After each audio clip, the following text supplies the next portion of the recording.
Hey folks, this is Kalani. Even though the huge, big, massive reveal for the Shadowlands expansion is next week, that doesn't stop the dev team from unloading a whole bunch of news in our lap for this week. There are going to be large changes to how potions work, removing the need to pre-pot before encounters begin, the tyrannical Mythic plus Affix will see a slight nerf, hunters will have far more room in their stables to collect almost as many pets as they want, there are plans to address low population realms, finally, and you might be able to pick up some of those WoW store goodies at a discounted price. Before we jump in and break this all down, be sure to pop by our live stream sometime over at twitch.tv/KalaniTV. We stream every Tuesday, Wednesday, Friday and Saturday at 12 PM PST, and we always love chatting with you wonderful folks, so I hope to see you soon. So first up, one of the big ones, changes to combat potions in the Shadowlands expansion. Right now in World of Warcraft, if you use a potion in combat, you have to wait until combat ends and then the potion starts ticking down its cooldown. Some potions trigger longer cooldowns, the big culprit being the invisibility potions, and typically you can only ever get one potion in per encounter or per combat cycle. Because your cooldown won't even start ticking before you exit combat, the typical playstyle has been to use a potion just before you enter combat, so you gain the benefits for the start of a fight, and because you are out of combat when the potion was triggered, you will then be able to use another potion when your cooldown ends. This allowed you to get 2 potions per fight, and the act of pre-potting before the boss is pulled has been a huge part of the endgame meta for as long as I can remember. The dev team plans to change all of that and to almost remove pre-potting entirely as we move into Shadowlands. Instead of triggering a 1-minute cooldown which can only start when you exit combat,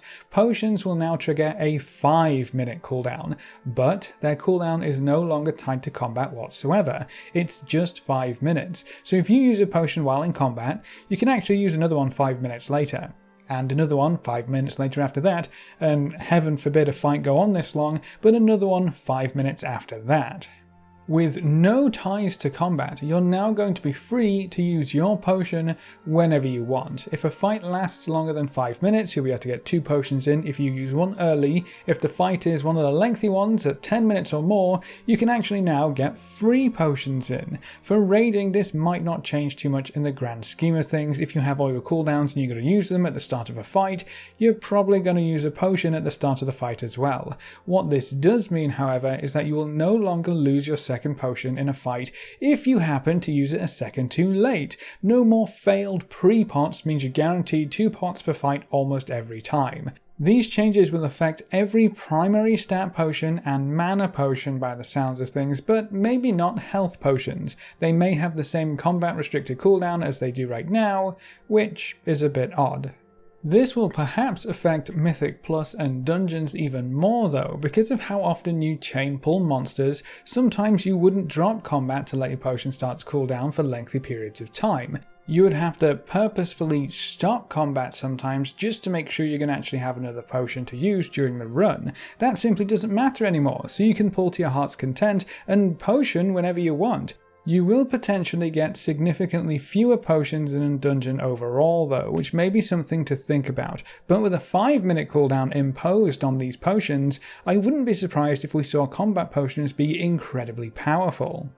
It's not like you can chug one every minute like you can now, and the 5-minute cooldown will apply in every type of content, so we may see some crazy powerful potions come out of alchemy this time around, or at least I hope we do. If you're curious about how these cooldowns interact with wipes in a raid, the dev team said a potion cooldown will reset with every other large cooldown when you wipe or when you win, so you won't have to sit around and wait for everyone's potion to come off cooldown before you pull again, which is also fantastic to hear. If you want to read the blue post, I will give you a link in the comments section below so you can peruse it at your own leisure.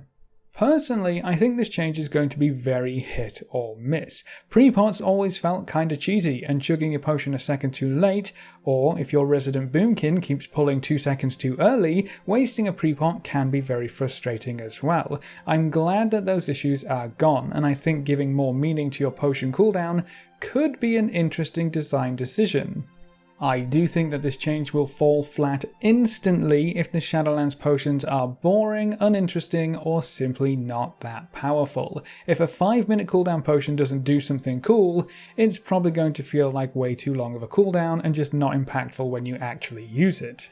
I also think separating potion type and having individual cooldowns could work better. Using a speed potion and getting a 5-minute cooldown on everything else doesn't sound too great, but if you could speed pot every 3 to 5 minutes and then have a combat potion be separate from that, I think that would work a lot better. You could even split off health potions and mana potions as well, so you're managing a couple different cooldowns. Having one cooldown for every potion seems kinda boring, but I like the fact that we won't have to pre-pot. If the potions are good, this could end up working. If they aren't, that's a completely different story. What do you think about the potion changes? Let me know in the comments below.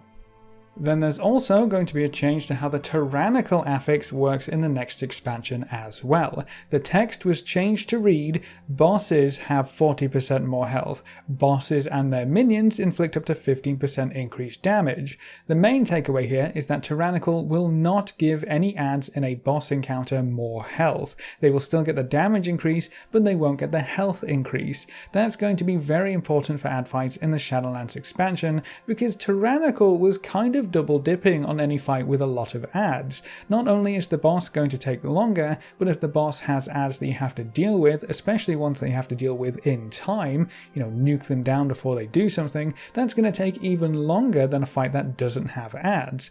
The power of the affix would depend on the boss encounter, and it gets kind of skew with. Now it's going to be more standardized, and tyrannical will affect the boss itself more than anything else. This should end up being a slight nerf to tyrannical keys and widen the gap between tyrannical and fortified even further. I think tyrannical may end up being quite a bit easier with this change in place, depending on the dungeon of course. I wish we knew more about Mythic plus affix changes going into the next expansion, but apparently that's not something they're really focusing on right now, and may even be one of the last things they look at for the testing phase of the next expansion. Hopefully we hear something soon, but at least here's one change for all you Mythic plus Dungeoneers out there. Here's a quick one for the hunters. The stable will be expanded significantly for Shadowlands. Right now you have your 5 active pets and then 10 slots in each stable page. We have 6 stable pages for a grand total of 60 stable slots. If you've ever collected more than 60 pets, you'd have some hard decisions to make. Do you keep Fluffy or do you keep Spiky? You can't keep them both, and one has to go so you can make room for Scaly, or whatever pet you have. That will no longer be the case in Shadowlands, or at least it won't be until you have many more pets. You'll have access to 20 stable pages in the Shadowlands expansion, giving you a grand total of 200 stable slots to work with. Now, I don't know about you, but I don't think I know any hunter who would fill up that many stable slots in a hurry. Maybe someday, far into the future, when we take the fight to the Void once more, we may have enough cool looking beasts in the game to warrant another expansion of the stable, but I think most hunters will be happy with an additional 140 slots for now. Have you maxed out your stable slots on your hunter yet, or are you like me, not really making use of the stable whatsoever? Let me know in the comments below.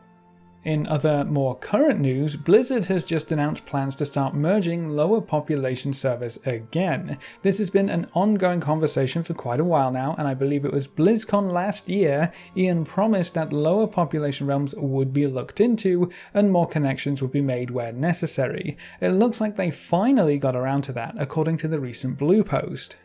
We've now completed a comprehensive study of realm populations for every realm in the world. Over the next 2 to 3 months, we're going to connect the low population realms to other existing realms. This process will take place during scheduled maintenance, connecting a few realms each week until we've connected every low population realm in every region to a substantially larger population of players.